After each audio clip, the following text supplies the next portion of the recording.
बालेश्वर सदर निर्वाचन मंडली रे अनुष्ठित है बीजेडी मिश्रण पर्व। विजु जनता दल में सामिल हेले बीजेपी बहु युवकर्मी।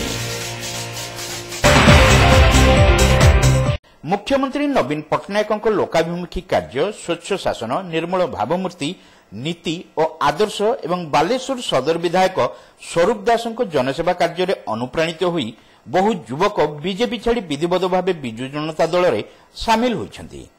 बालेश्वर सहर आजिमाबाद स्थित सदर निर्वाचन मंडली बीजेडी कार्यालय अनुष्ठित मिश्रण कार्यक्रम में युवकर्मी को सदर विधायक श्री दास दलर नूतन सदस्य भाव स्वागत करते। मुख्यमंत्री तथा बीजेडी राज्य सभापति नवीन पट्टनायक को षष्ठ थर पर मुख्यमंत्री करने लक्ष्य नवागत माने दल पर सक्रिय काम करने को विधायक श्री दास परामर्श देते। भारतीय जनता पार्टी छाड़ी पाखापाखि 10 ରୁ 12 जन युवक मो बंधु मैंने आज विजु जनता दल विधिवत भाव सामिल होती।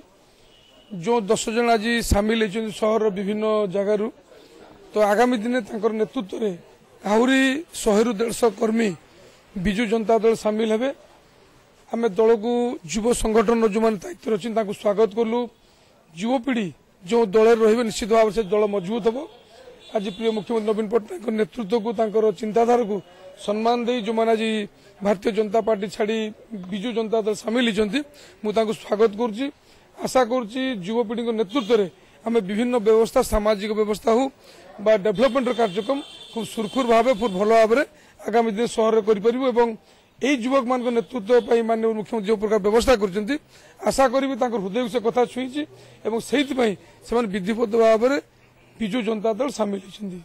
ଏହି କାର୍ଯ୍ୟକ୍ରମରେ ପୌରପାଳିକାର ଉପାଧ୍ୟକ୍ଷ କୈଳାସ ଚନ୍ଦ୍ର ସେଠୀ, ପୂର୍ବତନ ଉପନଗରପାଳ ମନୋଜ ରାଉତ, ରାଜ୍ୟ ଯୁବ ବିଜେଡି ସାଧାରଣ ସମ୍ପାଦକ ଧୀରେନ ନାୟକ, ମହିଳା ବିଜେଡି ଟାଉନ ସଭାନେତ୍ରୀ ତଥା କାଉନସିଲର ମୀନା ମହାନ୍ତି ଓ କାଉନସିଲର ସନ୍ଧ୍ୟାରାଣୀ ଜେନା, ଯୁବ ବିଜେଡି ଟାଉନ ସଭାପତି ଉମାଶଙ୍କର ତିଆଡ଼ି, ବିଜେଡି ନେତା ଅତୁଲ ଶତପଥୀ ପ୍ରମୁଖ ଉପସ୍ଥିତ ଥିଲେ।